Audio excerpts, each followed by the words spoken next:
बिस्मिल्लाहिर्रहमानिर्रहीम। अस्सलाम वालेकुम जी स्टूडेंट्स, आज के लेक्चर में हम इम्प्रॉपर इंटेग्रल के बारे में पढ़ेंगे। तो सबसे पहले तो इम्प्रॉपर इंटेग्रल होता क्या है, ठीक है। इम्प्रॉपर इंटेग्रल की कुछ न डिफरेंट टाइप्स होती हैं कि आपके पास ये इंटेग्रल जो है ये इम्प्रॉपर 2 से 3 तरीक़ों से ये हो सकता है, ठीक है। कैसे वो, अब इसमें सबसे पहला काम तो आपने ये देखना है कि इसका जो इंटीग्रैंड है, ठीक है, ये फंक्शन इंटीग्रल साइन के अंदर जो भी फंक्शन होता है उसको हम इंटीग्रैंड बोलते हैं। इसका इंटीग्रैंड अगर इस लिमिट में कहीं पे भी आप ए लिमिट अप्लाई करें या इसकी बी लिमिट अप्लाई करें तो ए या बी लिमिट अप्लाई करने के बाद आपका इंटीग्रैंड जो है ये इनफाइनाइट बन जाए, ठीक है।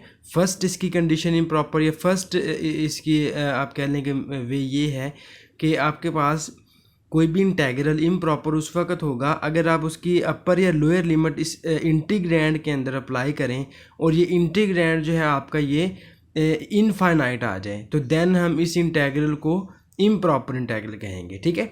फर्स्ट इसकी सूरत तो ये होगी। अब सेकंड इसकी ये है कि अगर आप इसकी लोअर लिमिट अप्लाई करें, ठीक है, अगर मैं इस इंटीग्रैंड की में ए लिमिट अप्लाई करूं, ये ए लिमिट अप्लाई करने से भी इंटीग्रैंड आपका इनफाइनाइट हो जाए तो देन भी हम इस इंटेग्रल को इम्प्रॉपर कहेंगे। इसके बाद अगर आप इसकी अपर लिमिट जो है बी उसको इंटीग्रैंड की जगह पे पुट करें, अपर लिमिट को पुट करने के बाद अगर आपका इंटीग्रैंड जो है वो इनफाइनाइट हो जाए तो देन भी हम हमारा जो इंटेग्रल होगा ये इसको हम इम्प्रॉपर इंटेग्रल कहेंगे। या फिर अगर ए और बी ये दोनों ही आप इसके अंदर पुट करें तो दोनों ही पुट करने से आपका जो ये इंटीग्रैंड है ये इनफाइनाइट आ जाए या ये डिसकंटिन्यूस हो जाए तो देन हम इस इंटेग्रल को इम्प्रॉपर इंटेग्रल कहेंगे, ठीक है। तो ये सिंपल सा इम्प्रॉपर इंटेग्रल की डेफिनेशन है। जैसे ये अब आपके सामने या फिर इसका एक ये भी है कि इसकी अपर या लोअर लिमिट में से दोनों में कोई एक लिमिट भी इन्फिनिटी हो जाए। जैसे ये देखें, ये एग्जांपल के तौर पर मैंने लिखा है 1 to इन्फिनिटी। अगर अपर या लोअर लिमिट दोनों में से कोई एक लिमिट भी आपकी इन्फिनिटी आ जाए तो देन भी हम इस इंटेग्रल को इम्प्रॉपर इंटेग्रल बोलते हैं। या दोनों लिमिट्स भी इन्फिनिटी आ जाएं तो फिर भी हम इसको इम्प्रॉपर इंटेग्रल बोलेंगे, ठीक है। तो ये कुछ इस इम्प्रॉपर इंटेग्रल की एग्जांपल्स हैं। तो ठीक है स्टूडेंट्स, अब हम नेक्स्ट चलते हैं। इसी से रिलेटेड कुछ और भी डेफिनेशंस हैं। Convergence at a right and point, ठीक है। अब हमने इधर कन्वर्जेंस को डिस्कस करना है। कन्वर्जेंस मीन्स के आपने लेफ्ट एंड पॉइंट पे कन्वर्जेंस फाइंड करेंगे हम कि वो क्या होती है, या राइट हैंड पॉइंट पे कन्वर्जेंस क्या होती है, ठीक है। इसके बारे में हम देखते हैं। तो सबसे पहले देखें convergence at right hand point. Right hand point means ये आपका जो अपर लिमिट होती है, अपर लिमिट को हम इधर राइट हैंड पॉइंट बोल रहे हैं, ठीक है।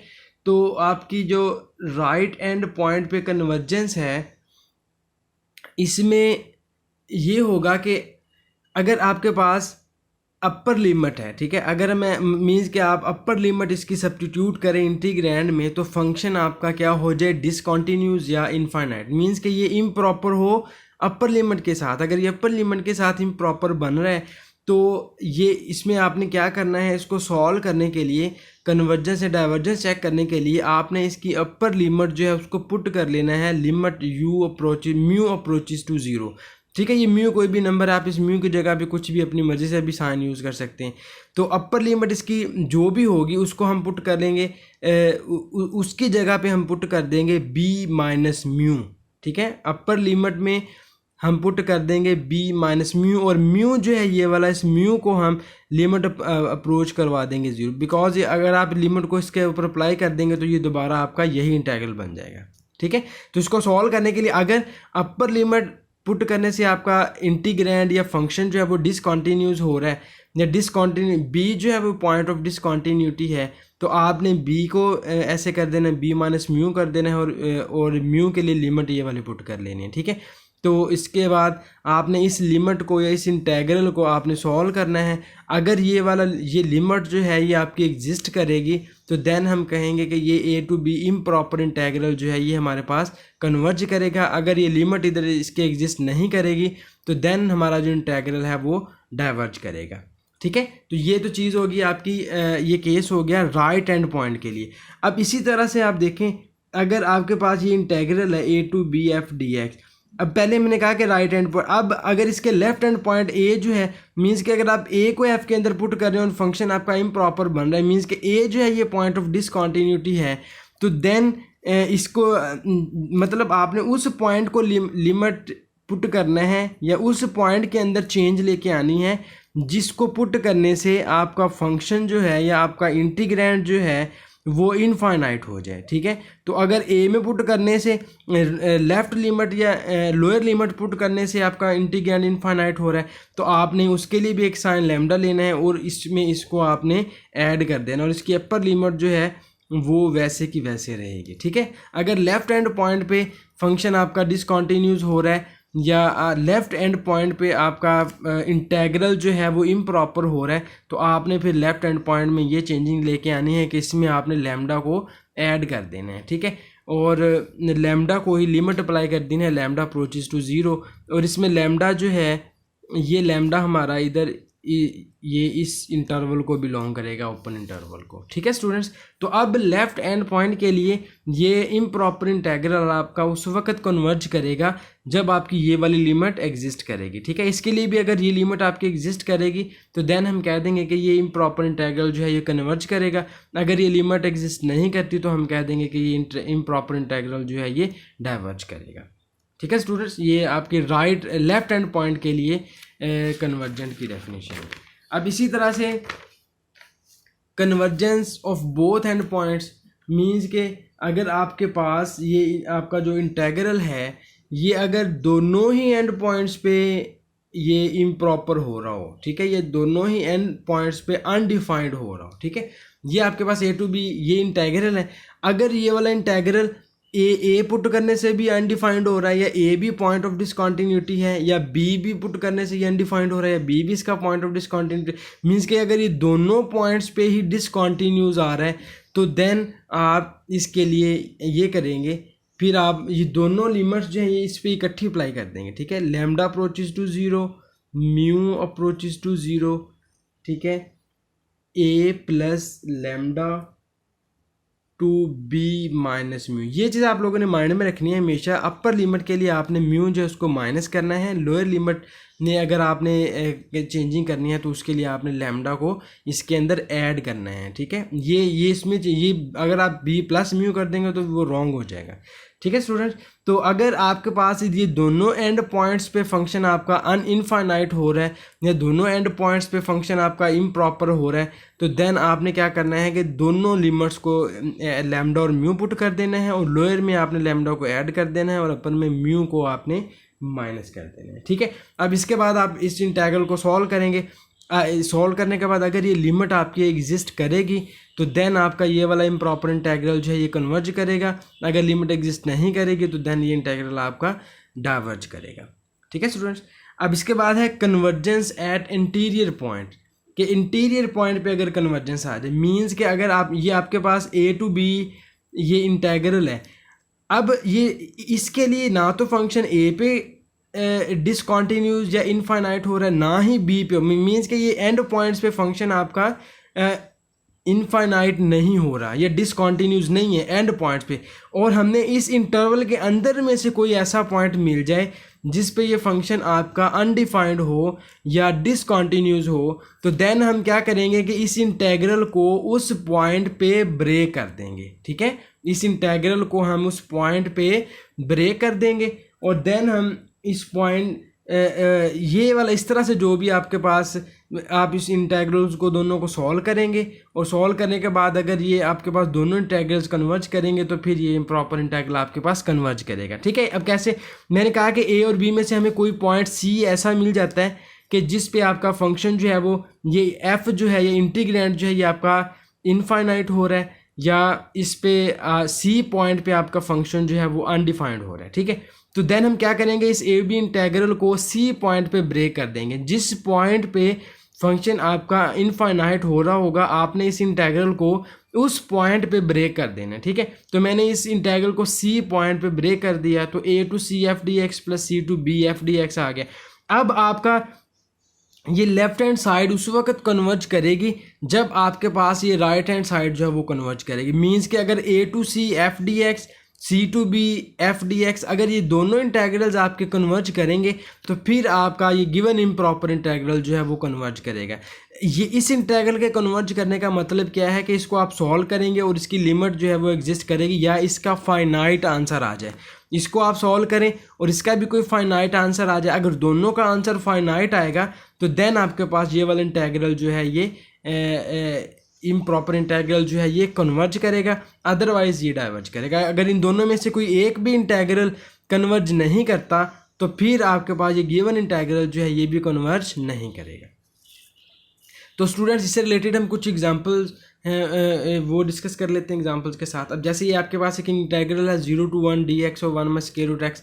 अब इस इंटेग्रल को हमने चेक करना है कि ये कन्वर्ज कर रहा है या डाइवर्ज कर। पहले तो ये चेक करेंगे कि क्या ये इम्प्रॉपर इंटेग्रल है या नहीं। इम्प्रॉपर इंटेग्रल चेक करने के लिए हम क्या करेंगे, लोअर लिमिट इस पर अप्लाई करें। लोअर लिमिट अप्लाई की तो 1 - 0 मीन्स के फंक्शन आपका अनडिफाइंड नहीं हुआ, मीन्स के ये लेफ्ट एंड पॉइंट पे डिसकंटिन्यूटी हमें नहीं दे रहा।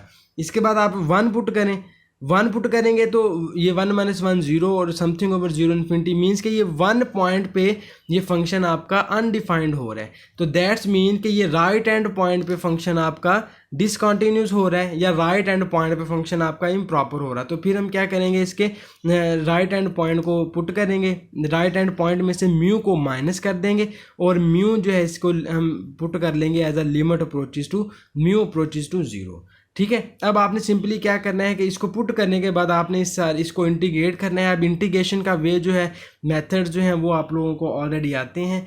इसके अलावा अगर किसी स्टूडेंट्स को इंटीग्रेशन में कुछ प्रॉब्लम्स हैं तो आप लोग काइंडली टेक्निक्स ऑफ इंटीग्रेशन या इंटीग्रेशन के जितने भी फार्मूलाज हैं और डेरिवेटिव के कुछ फार्मूलाज हैं, इनको आप ज़रूर रिवाइज़ कीजिएगा। रिवाइज़ करने के बाद आपने फिर इन क्वेश्चन में आना है, इनकी तरफ आना है। ठीक है, तो अब 1 - x स्क्वायर रूट इसको हमने इंटीग्रेट करना है। इंटीग्रेट करने के लिए मैंने क्या किया, स्क्वायर रूट को ऊपर लेके गया, ये -1/2 आ गया। तो इधर पावर के अंदर वाले का डेरिवेटिव साथ बनाने के लिए माइनस हमारे पास नहीं था तो मैंने माइनस के साथ इधर मल्टीप्लाई और डिवाइड कर दिया माइनस के साथ। ठीक है, तो पावर के अंदर वाले का डेरिवेटिव -1 वो साथ हमारे बन रहा है। तो अब हम क्या करेंगे, इसकी पावर में 1 ऐड कर देंगे और एडिड पावर से ही हम डिवाइड कर देंगे। तो -1/2 में आप 1 ऐड करेंगे तो 1/2/1/2 आ गया। अब ये 1/2 इधर बाहर आके -2 हो गया और बाकी फंक्शन जो रह गया इसकी अपर और लोअर लिमिट पहले अप्लाई करेंगे। पहले अपर लिमिट अप्लाई करेंगे माइनस लोअर लिमिट। ठीक है, तो ये अपर लिमिट हमने अप्लाई की, तो अपर लिमिट अप्लाई करने के बाद ये आफ्टर सम कैंसिलेशन ये म्यू पावर 1/2 -1 ये चीज़ आपके पास बन जाएगी। ठीक है, तो इसके बाद आप ये वाली लिमिट अप्लाई कर दें, म्यू अप्रोचेस टू 0, म्यू की जगह पे 0 पुट कर देंगे तो ये -1 आ गया। तो -2 × -1 + 2। अब देखिए ये लिमिट आपकी एग्जिस्ट कर गई। ठीक है, ये वाली लिमिट जो है इस इंटेग्रल की एग्जिस्ट कर गई और इसका फाइनाइट आंसर आ गया। तो देन हम कह देंगे कि ये गिवन इंटेग्रल जो है हमारा ये कन्वर्ज कर रहा है। ठीक है स्टूडेंट्स, तो ये सिंपल से एक इसकी एग्जांपल है। तो एक और एग्जांपल जो है वो डिस्कस कर लेते हैं हम इसी से रिलेटेड। ठीक है, एक एग्जांपल ये है कि अगर हमारे पास ये इंटेग्रल है 0 to 2 dx over 2x - x²।